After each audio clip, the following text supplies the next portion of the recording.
گەرم و گەشترین سڵاوتان پێشکەش بینەرانی خۆشەویست. جارێکی تر و بە بەرنامەیەکی تر لە ئەڵقە بەرنامەکانی تاوارەکان هاتینەوە خزمەتتان. تەوری ئەم جاری بەرنامەی تاوارەکان سەبارەت بە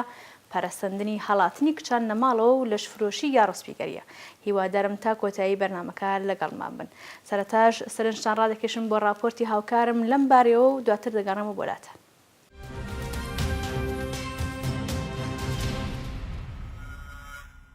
تەمەنی لەشفرۆشی و هەڵاتنی کچان دابەزی بۆ سەر 14 تا 10 ساڵ کە هەر ئەمە خۆی مەترسیەکی جددیە بۆ کۆمەڵگەی ئێران.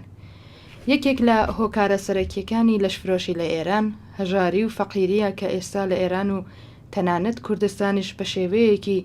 سەرسوڕهێنەر هەژاری پەرەیسەندووە. ئەمە بۆ خۆی بۆتە هۆکاری سەرهەڵدانی زۆر دیاردەی ناحەز لە ئێران. سربەخۆنەبوونی ژنان لەباری ئابووریە و ڕێگەنەدانیان بۆ نێو گۆڕەپانی کار یەکێکی دیکە لە هۆکارەکانی هەڵاتنی کچان لە ماڵەوە و لەشفرۆشیە. دکتۆر ئەمانەڵڵا قڕایی مقەدەم خەسارناس لە بواری مێژووی لەشفرۆشی دەڵێ فەحشا و لەشفرۆشی لە دەورانی باستانە وجودی هەبووە و کەسانێک لە پێناو ئەم کارەدا پارەیان وەرئەگرت کە پێیان دەوترا ڕوسپی. هەروەها دەڵێ ئێستا لە ئێران لەشفرۆشی بێدا دەکا و هەر ڕۆژە لە زیادبووندایە و تەمەنی لەشفرۆشی گەیشتووەتە کچانی 14 تا 10 ساڵ تەمەن کە ئەمە بۆ خۆی جددیەکی مەترسی و گەورەیە کە هەڕەشە لە ژنانی ئێران دەکات. بەداخەوە لەشفرۆشی لە ئێراندا ڕۆژ لەگەڵ ڕۆژ ڕوو لە زیادبووندایە و هەر ساڵە تەمەنی لەشفرۆشی دێتە خوارەوە و ئێستاکە بەپێی ئامارەکانی ڕژیمی کۆماری ئیسلامی گەیشتووەتە 14 تا 10 ساڵ. ئەمە بۆ خۆی ویژدانی هەر مرۆڤێکی ئازادی خواست دەهەژێنێ کە چۆن منداڵی 10 ساڵ تەمەن دەبێت لەشفرۆشی بکات. بێگومان هەمومان دەزانین کە بە هاتنە سەرکاری ئەم ڕژیمە کۆنەپەرستە کۆمەڵگەی ئێران تووشی چ خەیران و گیر و گرفتێک بووە و چەندین دیاردە و کێشەی کۆمەڵایەتی سری هەڵدا کە بەرهەمی دەسەڵاتداریەتی ئاخوندەکانە. ژنان وەک توێژی بێبەشی کۆمەڵگەی ئێران هەمیشە لە ژێر گوشاردا بوون و دۆخێکی نالەبار بەسەریاندا سەپاوە. گوشار و توندوتیژی لە دژی ژنان هەر لە یەکەم ڕۆژەکانی بەدەسەڵات گەیشتنی ئەم ڕژیمە شتێکی ڕوون و ئاشکرایە. پەرەپێدان بە فەرهەنگی دواکەوتوانە و پیاوسالاری بۆ خۆی کۆسپێکە لە بەردەم ژنانی ئێران. گشت ئەمانە کاریگەریان دەبێ لەسەر ئەوەی کە کچێک بەرەو فەساد و فەحشا هەنگاو بنێت. ئەوان بۆ هەڵاتن بەدەست ئەو چەشنە ژیانەوە پەنا بۆ هەر شتێک دەبن تاکو خۆیان ڕزگار بکەن. بۆ نمونە ئێستا لە ئێران باندی قاچاقی ئینسان بۆ لە داوخستنی کچان و ژنانی لاو و کەمتەمەن و فرۆشتنیان بە وڵاتانی کەنداوی فارس و دوبەی و وڵاتە عەرەبیەکان بووەتە دیاردەیەکی ناحەز و دزی و کە زۆربەی بنەماڵەکانی تووشی نیگەرانی کردووە. ساڵ بە ساڵ تەمەنی لەشفرۆشی لە ئێران دێتە خوارەوە و ئەمە شتێکی مەترسیدار بۆ هەموو بنەماڵەکان بە تایبەتی و کۆمەڵگای ئێران بەگشتیە. ئەمە بەرەو بیرکردنەوەیەکی قوڵ هانمان دەدا کە کۆمەڵگای مرۆڤایەتی بەرەو کوێ دەچێت کە منداڵانیشمان تووشی قەیران و فساد بوون.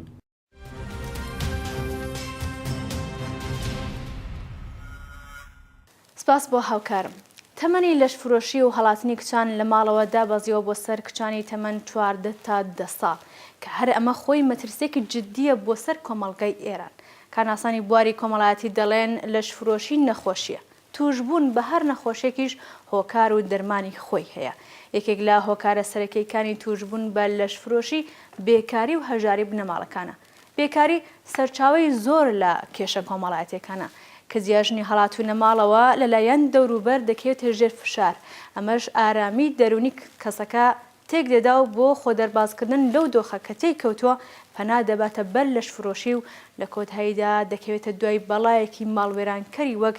لەشفرۆشی یا هەمان ڕوسپیگەری. پەرەسەندنی هەڵاتنی کچان لە ماڵەوە و لەشفرۆشی و فەحشا هەروەک ئاماژەمان پێدا تەنها ئەگەڕێتەوە بۆ فەقیری و هەژاری و نەبوونی سەرچاوی داهەل لە ئێران بەگشتی و لە کوردستانی ڕۆژهەڵاتیش بەتایبەتی. ئەوە ڕاستێکی حاشا هەڵنەگرە کە بە هاتنی سیستمی سەرمایەداری ئاڵوگۆڕێکی جددی بەسەر ژیانی ژناندا پێکاتووە. بۆ تاوتوێکردنیان مەسەلەیە دەبێ هۆکارەکانی ڕووهێنانی ژنان بە لەشفرۆشی باس بکەین. هەر لە پەیوەندی لەگەڵ ئەم بابەتەش و توێژمان ئەنجامداوە لەگەڵ بەڕێز شیوا گەنجی ڕۆژنامەنووس و چالاکی بواری ژنان. یەکەم پرسیارشم لەم بەڕێزەوەیە کە هەروەک ئاگادارن بەپێی راپۆرت و هەواڵەکان کە ڕۆژانە دەیبیستن لە ڕاگەیاندنەکان تەمەنی کچانی هەڵاتوو لە ماڵەوە و لەشفرۆشی لە ئێران دابەزیەوە بۆ سەر کچانی تەمەن 14 تا 10 ساڵ. هۆکاری ئەم ڕووداوە چییە؟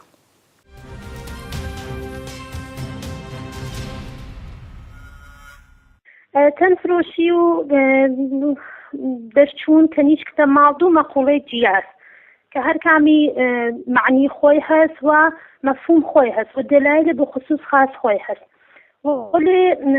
بعضێ لە کەنیشکە فەراری کە لە ماڵ دەرەچن بەشۆن ئەوە متعاسفانە دچار ئەوەن با تەنفرۆشی بەخاتر دەلایلێک وجودی هەست مەجبورن دەستن بەکارێ بەناو تەنفرۆشی تەنفرۆشی چەس وەفەم معنی تەنفرۆشی چەس سێکس و ئامێزش جنسی بە بەرابەر دەرامەدێک کە ئەیەن بۆ تەنفرۆشە لە کولا ئەتوانی بێژی فەحشا و تەنفرۆشی لەم چەندانە کەلیمە خولاساوێ و کەسگەلێک کە تەنفرۆشیەکان معموڵان ناویان ئەنن کاریگەرگەر جنسی ولی بە دلیل ئەوە کە ئەم شغڵە لە ئێران غیرە قانونیە ئێران ناوی نیاگە کە ژنگەر خیابانی و دەسێک لەم کاریگەرگەر جنسی یا هەرۆ ژنگەر خیابانیە کەسگەلێکن کە بەداخۆ بەعنوان معتادن یعنی کار هەمیشگیانە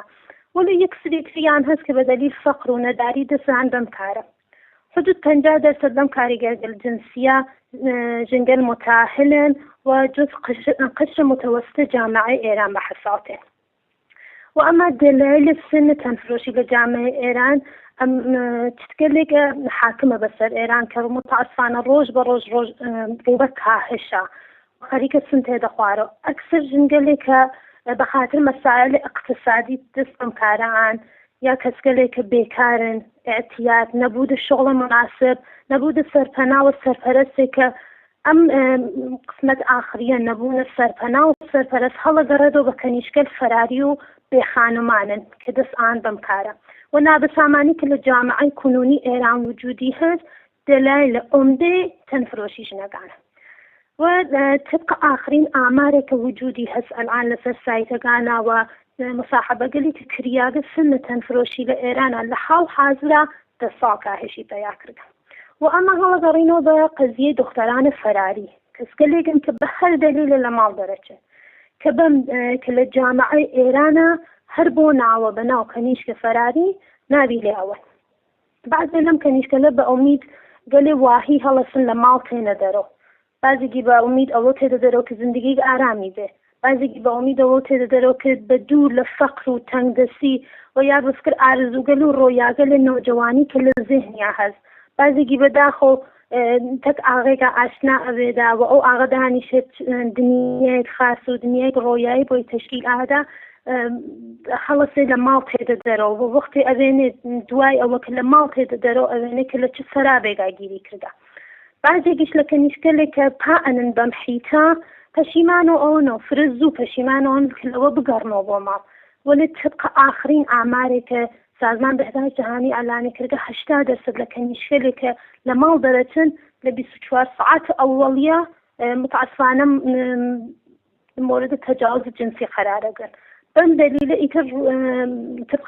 قسەی کوردی خۆمان ئیتر ڕووی ئەوەیانە نییە کە هەڵگەڕنەوە بە ماڵەوە من کەنیشکەلێکە بینێ سن بینێ 7 تا 18 ساڵ لە ماڵ دەرەچن معموڵەن لە هەر 45 نەفەر 3 نەفەریان هەڵەگەڕنەوە بە ماڵەوە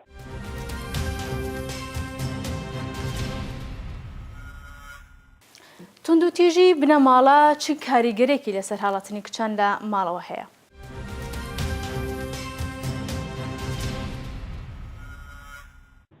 بەڵێ هەر ئەو جۆرە کە ئەزانین باستاب خشونەتگەل خانگی گۆراترین و عومدەترین تەعسیرێکە هەسی ئەوەسە کە کەنیشکەکانمان لە ماڵ دەرەچن و معقولەیەک بەناو فەرارە کەنیشکەکان یا دەرچوون کەنیش لە ماڵ ئایتە جز ئاسیبگەل ئیجتیماعیە کە بازم بەداخۆ وەکو تەنفرۆشی وەکو لەشفرۆشی لە ساڵگەل ئەخیرا ئەم معقولە ڕوو بە ئەفزایشە کە دەلایل مختلفی هەست یا ئەسڵ دەلایلیشی منطقی نەبێ وەلی ئەو کچەوە لە ماڵ دەرەچێ بۆ خۆی منطقی داهەنێ ئەسڵ پێ ئێژن بۆ لە ماڵ دەرچوو ئێژێ بەخاتر ڕەفتارە ناسەحیح باوکم دەتەکما یا دایکم یا باوکم معتاد بووگن و حەزم نەکردە ڕێگەی ئەوان بڕم مەجبور بووگم لەو محیتە دەرچم و بێمە دەرەوە بتوانم ئیستقلالە پەیاکەم زندگیکم بۆ خۆم بێ یا ئەزدەواجگەل ئەجباری کە بەداخۆ لە مەناتقە کوردنشین خۆمانە فرە فرەس و دیگمانە بە چاوا کە ئجبارەکەنا کەنیشکە 15 ساڵە ئان بە ئاغێک بە زۆر 45 ساڵەوە ئەم کەنیشکە مقداری فکری باز بوو کە جامعای دیگە ناتانێت پەذیرشیکە ناتانێت قبوڵیکە و ئەوەڵین و ئاخرین ڕێگەی کە ئەگەیتێ و ناتانێت لە حەقخۆی دفاعەکە دەرچوون دانێ بۆ خۆی لەوە کە دەرچم لەو ماڵە و بتوانم لەبان پای خۆ بێت و زندگی خاصم بێ کە متعەسفانە دەرچوون لە ماڵ دوچار مشکڵاتی فراوێ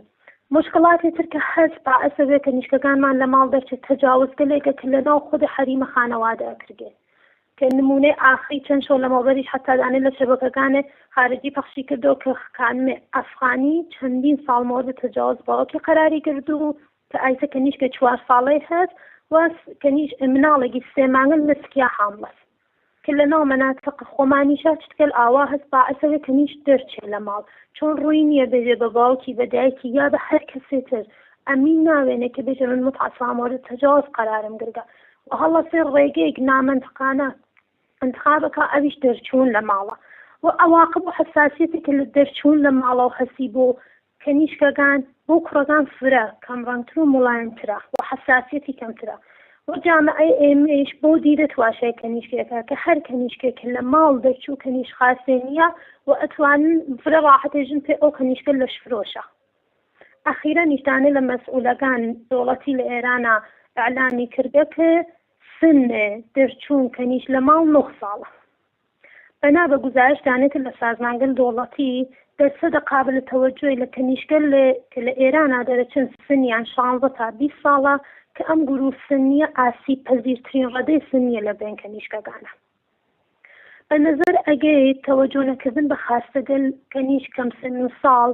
درک متقابل فهم صحيح للروحيات وأفكار أم كنيشكا للطرف الجامعة دولت وخانواده باعث أم كنيشكا بريقة قلق كيشكا ومال وسرپنا وجيجي كحس لنا زندگيكا جيجي نعم لنظرات وپناوة بجامعة إحساسي في إيجيك الجامعة أمتل مالقيا بأوقك شناخت كافي وحتى مهارتي جيبي لنا جامعة في راحة وارد جامعة أبدا ودچار مشکلات به لما انقل گذشته مدیر کل سازمان دولتی آسیبگل اجتماعی که زیر مجموعه اورژانس اجتماعی بهزیستیه آمارێکی ئەلان کرد کە لە 24 ساعت ئەوەڵیەی کەنیشکەلێکە دەرەچن لە ماڵ 80% یا مورد تجاوز جنسی قەرارەگرن.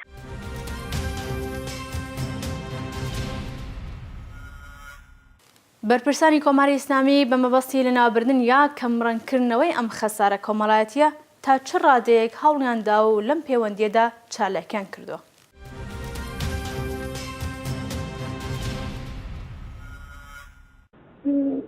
بەظاهر کە ئەو جۆرە کە خۆیان نیشانان و ئەم دوودانە ماقوڵە چە تەنفرۆشی چە دەرچوون کەنیش لە ماڵدایان یانیا جۆز ئاسیبگەل اجتماعیە کە هەر واقعانیش وازە بەظاهر تێن تەبلیغ ڕەسانی ئەکەن تێن ئێژن کە ئێمە کارێک ئەکەینا ئەم ماقوڵە هەرو جۆرە کە ڕوو بە سن تەنفرۆشی ڕوو بە کاهشە و دەرچوون کەنیش لە ماڵ ڕوو بە ئەفزایشە مەگەرەکمانە سەرکوبی کەین و کارێکین ئەم ئەتفاقە لە نەکەسێ بەظاهر ئیطلاع ڕەسانی ئەکەن تەبلیغات ڕەسانی ئەکەن تەزەکوران بە خانەوادەکان و ئیژن حامین ئەم کەنیشکەلە یا ئەم ژنگەلینە ولی ڕۆژانە ئەوێنین بە چاوخۆمان کە دەرسەر کەنیش بەراری و تەنفرۆشی ڕوو بە ئەفزایشە و دلیلیشی ئەوەسە کە لە جامعەی ئێرانە هیچ گونە حمایەتی لە ژن ناوێ ڕاحەت حەق و حقوق ژن پایماڵەکەن تا ئەو جێگە کە حتا بەهزیستی ماڵگەلێکی تەشکیلدا کە بۆ ژنگەل بێ سەرپەناح یا بێ سەرپەرست یا دختەرگەل فەراری بێن لێنە ساکن بن بەناو خانەی ئەفاف کە خۆدە خانەی ئەفاف لێنە ڕاحەت وەک دانەی کالا لە ژن ئستفادەکە ئەم ماڵگەلە بوو گە مەحەلە تەرجەمۆی بوو پیاگەل هەوەسان و هەمچنین منبع دەرامەدێ بۆ ئاخۆنگەل نظام بووگە کە فرە ڕاحەت لە سایتگەل ئینترنێتیا فقهای عولەما تێن فتوە ئانا و ئێژن فرە ڕاحەت ئەتوانی بە کارتە ملی تۆبی بە سوورەت ساعەتی سێغە بیت یا ئەزدەواجگەل لە مواقەتۆ بێ حتى آخرين موردك كلم تشتا وجودي هسك بعضاً في راحت مثلاً كاليق لجن استفادة سايت الصيغة إيرانيانة كحدود 2 سال راندازي بوغا وبكارت ملي تو أتواني صيغة بي مدیریت همسایەتیشە فەردێکە بەناو ئاغای فەردین شەمایی کە کارشناس حقوق قەزاییە. پس نەتیجە ئەگرین کە ڕژیمە جمهوریە ئیسلامی ئێران هیچ گونە حمایەتێک ناکات لە ژن بە عنوان کالەیەک ئیستفادەی لێکا و فقط باعث سەرکوبی ئەوێدا و سوء ئیستفادە ئاکا لەم ژنگەلە.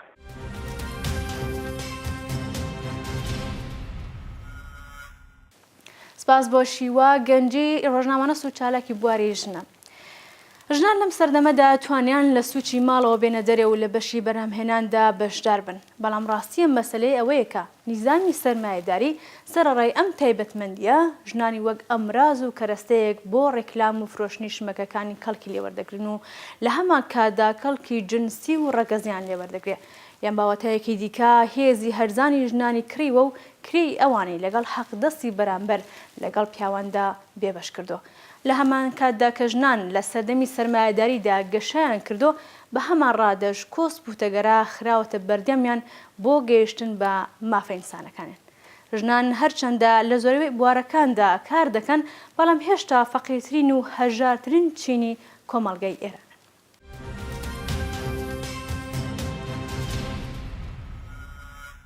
خۆشەویستان هەروەک ئاگادارن لە بەرنامەی ئەم هەفتەماندا ڕێز دەگرین لە یادی هاوڕێ شەهید گۆڕێزی خوبادی کە گیانی ئازیزی لە پێناو ئامانجە بەرزەکانی کۆمەڵە بەخت کردو و پەیوەست بوو بە کاروانی شەهیدان. یادی بەرز و بەڕێز بێت.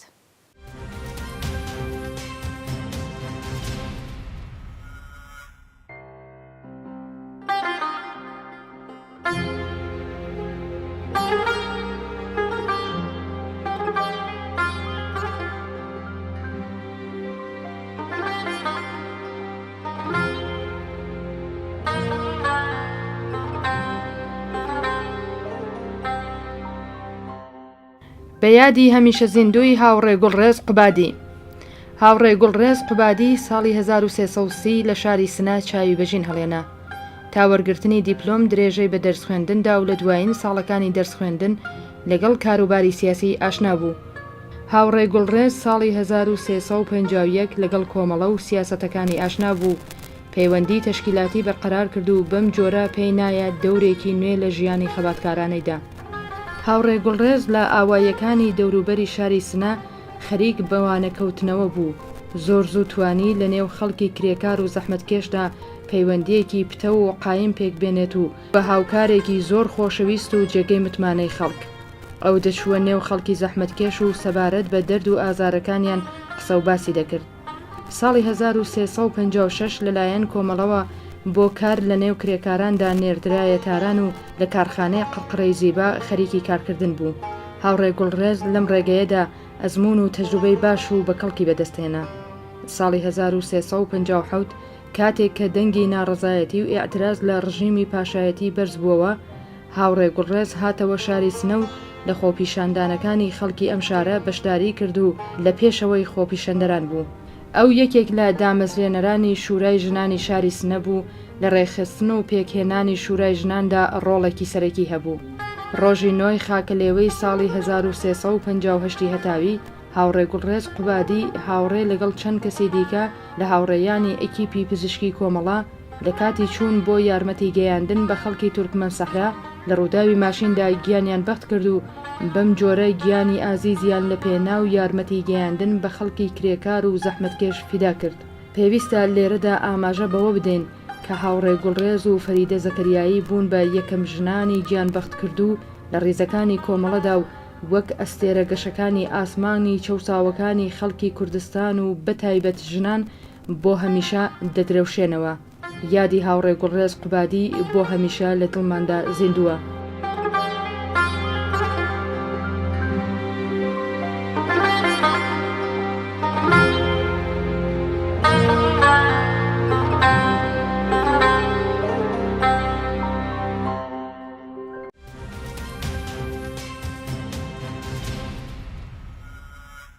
بەڵێ خۆشەویستان هەلێرەدا هاتینە کۆتایی بەرنامەی ئەم جارەشمان تا کاتێکی تر و بەرنامەیەکی تر ماڵاوە.